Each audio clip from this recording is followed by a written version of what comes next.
إليك إله الخلق أرفع رغبتي وإن كنت يا ذا المن والجود مجرما ولما قسى قلبي وضاقت مذاهبي جعلت الرجا مني لعفوك سلما.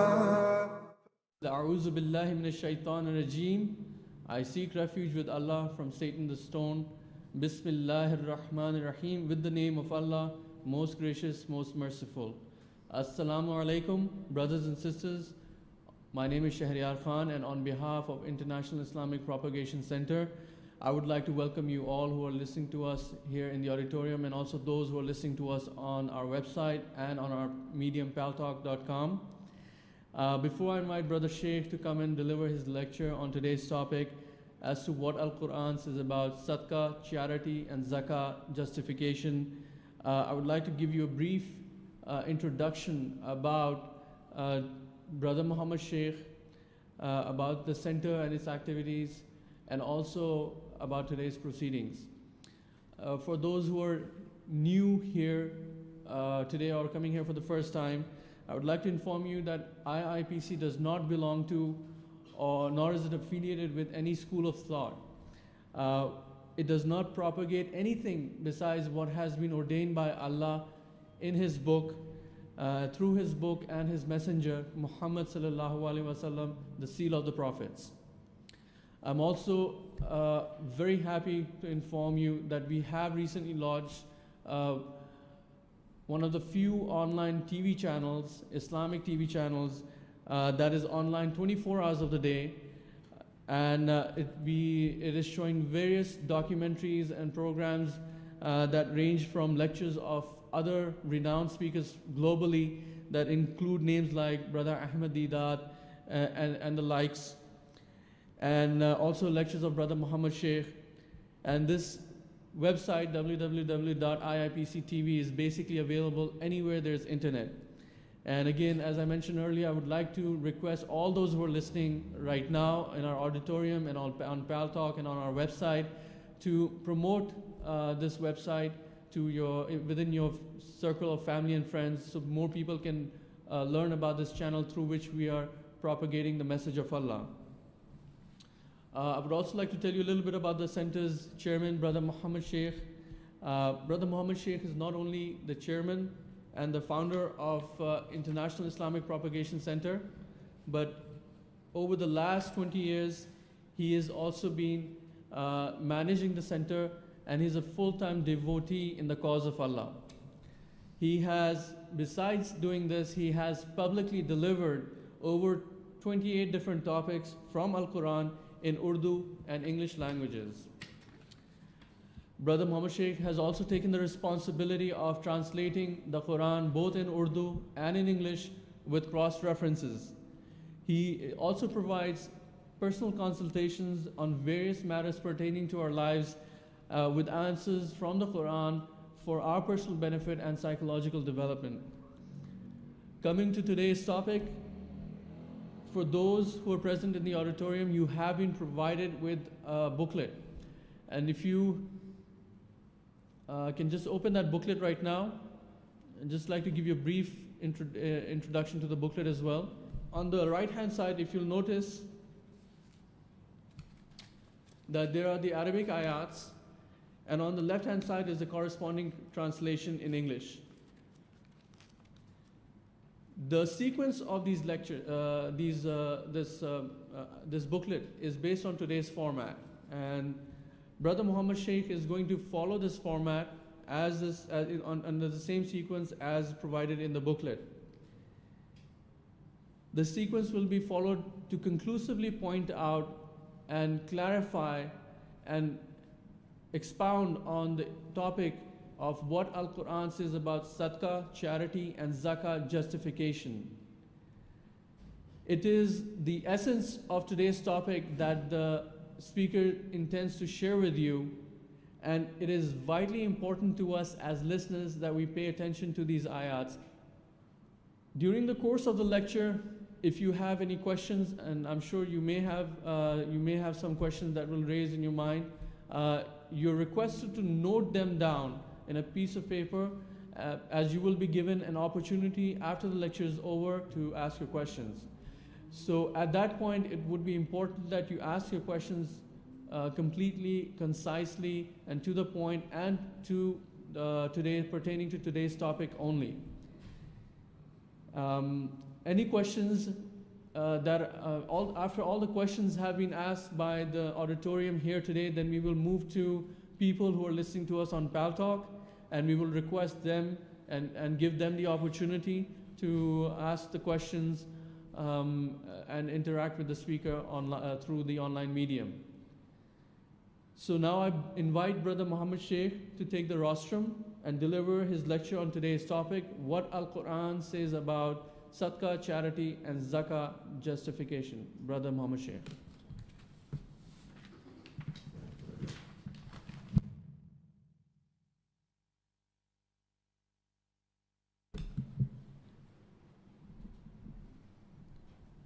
Assalamu alaikum wa rahmatullahi wa barakatuh. Peace and blessings of Allah Almighty to all of you. Ladies and gentlemen, welcome. A'udhu billahi minash shaitanir rajeem. I seek refuge with Allah from the shaitan, the stone. Bismillahir Rahmanir Rahim. With the name of Allah, most gracious, most merciful. The topic is what Al-Quran says about sadaqah, translated as charity. Zakah, translated as justification. The translation that I am giving it to you of these two words and some of the words that I am going to give further, the Arabic words which are not properly translated, they are used in the languages of English and Urdu, the word as it is. All over the world you see that the zakah word is not translated, it is used as it is, Arabic word in Urdu and English, that you have to give zakah, not translated. You have to give sadaqah, not translated.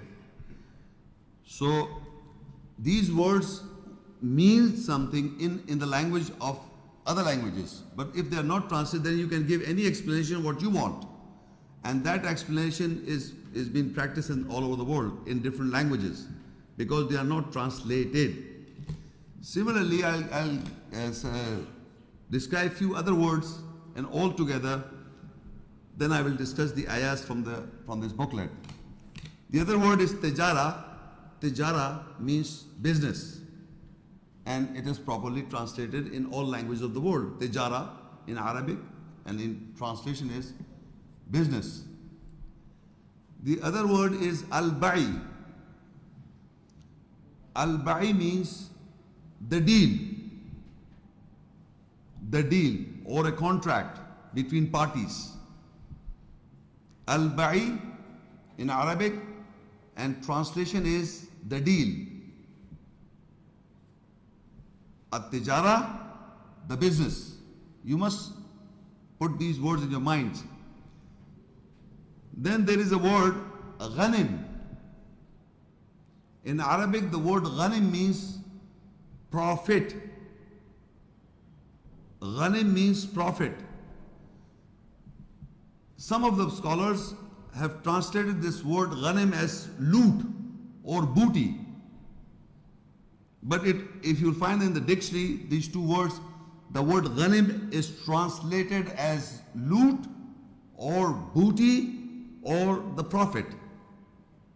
You have to use your mind what this ghanim, the word means. So I am taking the translation of ghanim as profit, which most of the Arabs understand in their language that ghanim means the profit in English. But there is another word in Arabic which is nafa, which in Urdu speaking people, we have also brought this word in Urdu also, nafa or munafa, which is translated in English as advantage, not profit. In Arabic, nafa means advantage. Ghanim means profit. So ghanim in Arabic means profit, and nafa Arabic translated in English is advantage. In Urdu it would be faida. Nafa, faida. Not profit. Because this word is in Urdu nafa means profit. But in Arabic nafa means advantage. An Arabic word nafa translated in English would be advantage. Then zakah is justification. To justify, tazkiyah, to justify. And sadaqa means charity. Sadaqa means the charity, our topic, our lecture. Sadaqa means charity. Zakah means justification. Now, I will just give you in my own words how the people in the world lives. Either they do a contract with people, meaning they do a job to earn money. They do a job, or they do a deal with people, dealings. They have, that is al-bai, they have a deal with people, or they do a tijara, or they do, that is translated as business. Why are we doing tijara? We are earning money. The Arabic word for money in Arabic is amwal, wealth, or mal is money. So people in the world, how they are living in the world, they are doing tijara, that is business, or they are doing a deal with people, like doing a job or specific deal, and that is translated as al-bai. Why we do? We get wealth, money. So when we get the wealth, according to the system of Allah, you have to, first of all, you lead your life with this wealth. You spend the money on yourself, on your parents and brothers and sisters, and on your environment, on food and shelter, everything. That is why you are earning, doing business or doing deals with people. The purpose is you earn, and that's your livelihood. From that, the money that comes to you is in a profit form that would be known in Arabic would be ghanim. You do tijara, you do buy, you do business, you do deals, you get profit. And the Arabic word is ghanim. When you get the profit, then you spend on your family. Then you spend money on your families and children, and you make houses and whatever you do. But there is a certain amount of money that have to be shared with Allah. Allah orders in the Quran that that's what is the sadaqah, what is the charity, what amount of charity that you have to give. That is the lecture. So the amount of money that we do from business and we do deals, we get money. The money that comes to us, and then we spend our money on ourselves and on our family members and on the house and luxuries. The certain amount of money we have to give sadaqah, charity. When I follow the commandment of Allah by giving sadaqah or charity, I am justifying my money that Allah is giving me. That is zakah. When I give that money, charity to people, I justify my money, whatever the wealth that I've earned from business or deals, I justify my money, and that in Arabic is justification. The Muslims in Zakah Arabic means to justify all your acts. Whatever Allah commands us in the Quran, whatever. If you establish a salah, and if people ask you why you established the salah, so you have to show the ayats or the verses that refers to salah. You are giving zakah. You are giving justification of your act of establishing the salah. That is justification, the word zakah. And the messenger came and yuzakkihim, he justified people. The commandments, the orders, the governing ayats, the muhkamat ayats mentioned in the Quran. When you follow that ayats that contains the command, and if people ask you why are you doing so, so you give zakah by justifying why you are doing. That is zakah. So similarly, the wealth that we have earned, or we have by the deeds we get, then we can spend this money on ourselves, and there are certain amount that has to be shared with the poor people and whatever the categories. That is the lecture. So you must understand why we give sadaqah. The charity is asked by Allah to give to the people or to the categories. Whom to the sadaqah is given, that is a lecture. And to whom this sadaqah, the charity is to be given. Why we are giving is zakah. And zakah means to justify. Justify means to justify your act. Why are you giving? You have to justify your wealth. The amount of wealth that Allah has provided to you, when you give it to people, giving sadaqah, the charity, that is justifying yourself, the wealth that Allah has given to you. So you must know the meanings and the difference of the meanings.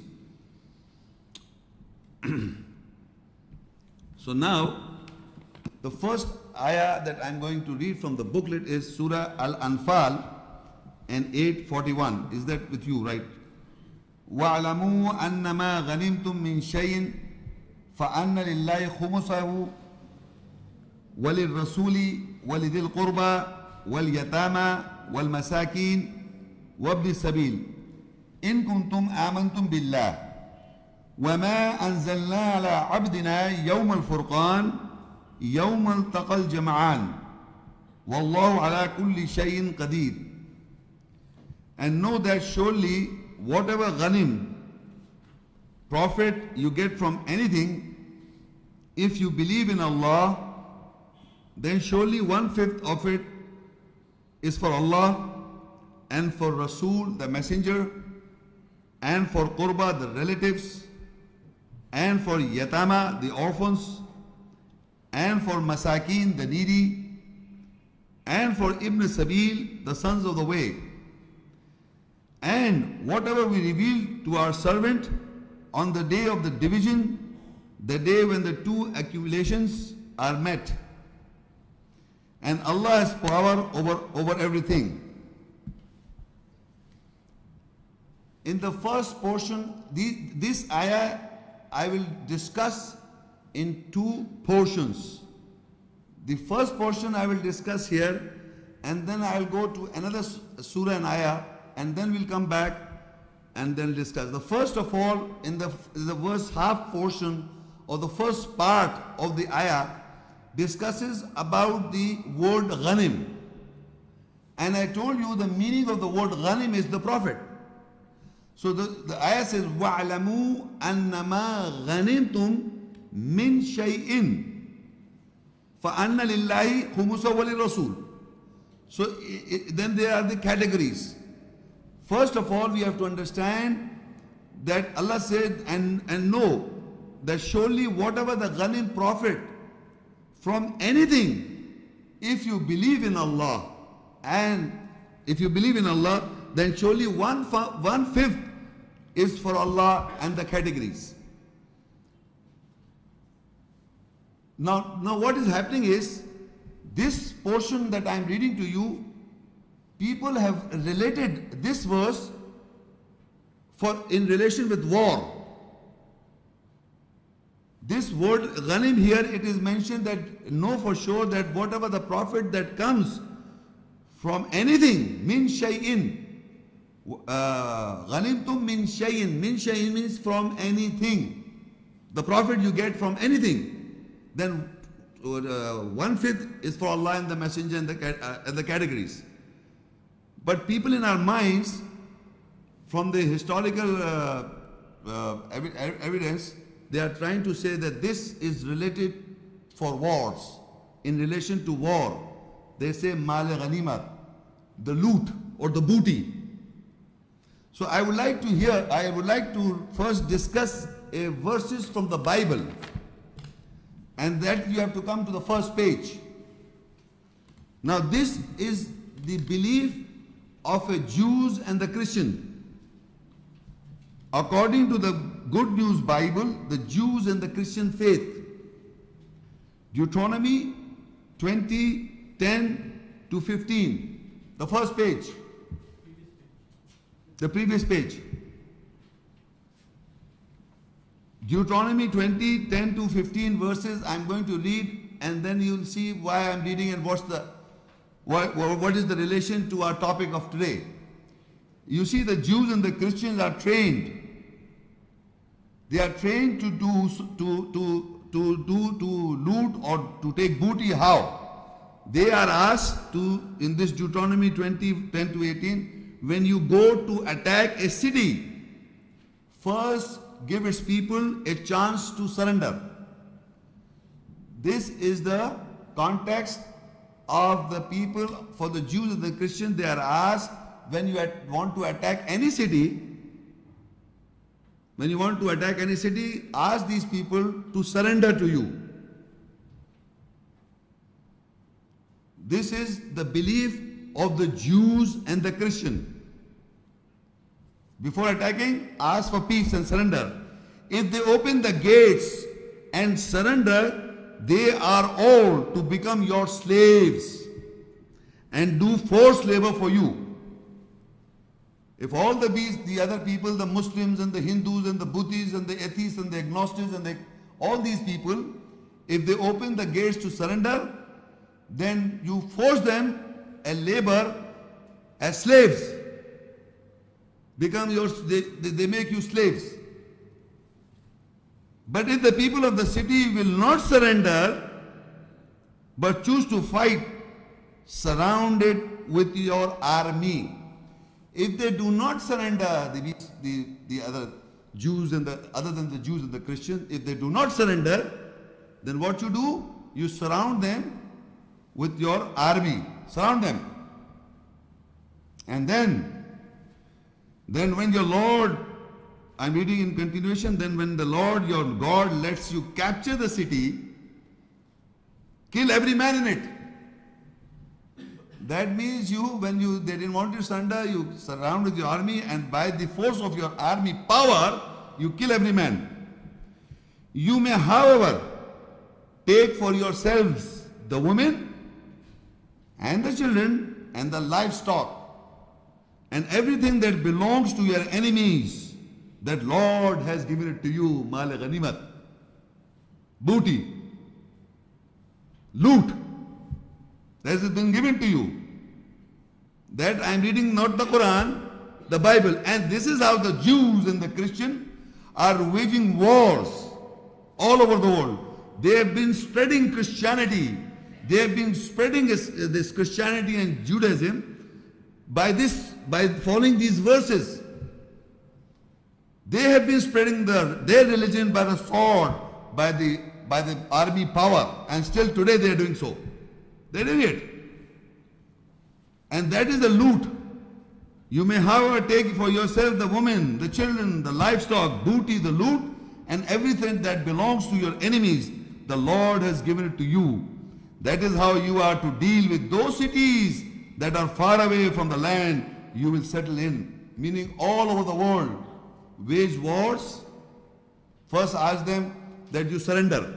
If they surrender, then make them slaves. If they don't surrender, then wage war against them, kill every man, and take their belongings, the booty, and loot them. This religion, Christianity, has been spread by the sword, by the wars all over the world. They are doing it. And they are ludifying their booty and taking all the belongings because they are following their verses of the Bible. This is the training of the Bible, the Christians and the Jews' faith. Now, if you read this in context, then the people reading in this ayat, these new reverted Jews and the Christian brought this loot here, the ghanim. In the Christian and Jews, the word ghanim, because the Jews and the Christian Arabs, they speak Arabic language, the Jews and the Christian. So if you read these verses that I read to you from the Bible in Arabic, they will say ghanim, the loot, the booty.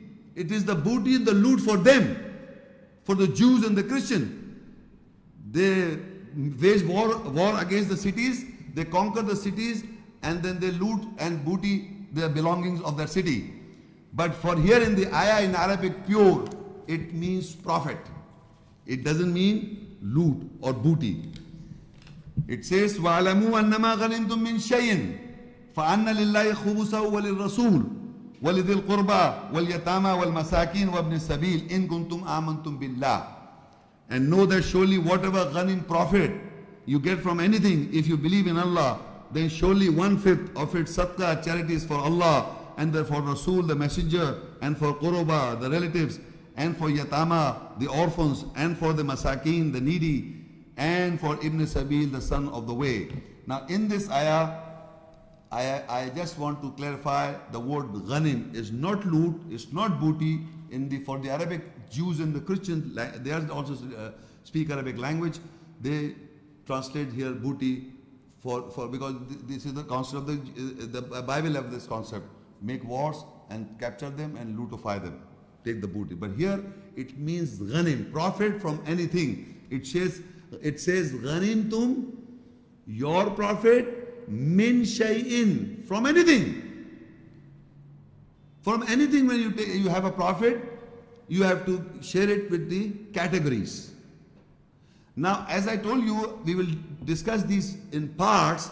If you count the number of the categories, you will see these are 6 categories. Allah and the Messenger, 2. For the Qurba, the relatives, 3. For the Yatama, the orphans, 5. The Masakin, the needy who are reduced to poverty, and 6 is Ibn Sabil, the sons of the way. The 6 categories are mentioned to whom the profit have to be distributed. Among the categories is for Allah said this profit is for these people, this for Allah and the Messenger and all these categories. Now, why I will say I will go further and then we will come back and discuss the other portion. There is an ayat in the Quran, we go to surah number Al-Hashr 59, 7 ayah. Ma afa Allahu ala rasulih min ahli al-qura falillahi walil rasul walidil qurba wal yatama wal masakin wabni sabil kay la yakuna dulatan bayna al-aghniya minkum wama atakum ar-rasul fakhuduhu wama nahakum anhu fantahu wattaqullah inna Allah shadidul iqab. Whatever Allah has bestowed from the people of the cities over His messenger is for Allah and for the Rasul, the messenger, and for Qurba, the relatives, and for Yatama, the orphans, and for the Masakin, the needy who are reduced to poverty, and for Ibn Sabil, the sons of the way. If you look in the Arabic, exact word by word, it is these categories are the same. The categories are the same, no difference. But since I'm just trying to read further also, just to clarify that 2 categories are mentioned further in the further word, in the continuation in 8 Al-Hashr 8, 58, 59, Surah 8 and 9. للفقراء المهاجرين الذين أخرجوا من ديارهم وأموالهم يبتغون فضلا من الله ورضوانا وينصرون الله ورسوله أولئك هم الصادقون والذين تبعوا الدار والإيمان من قبلهم يحبون من هاجر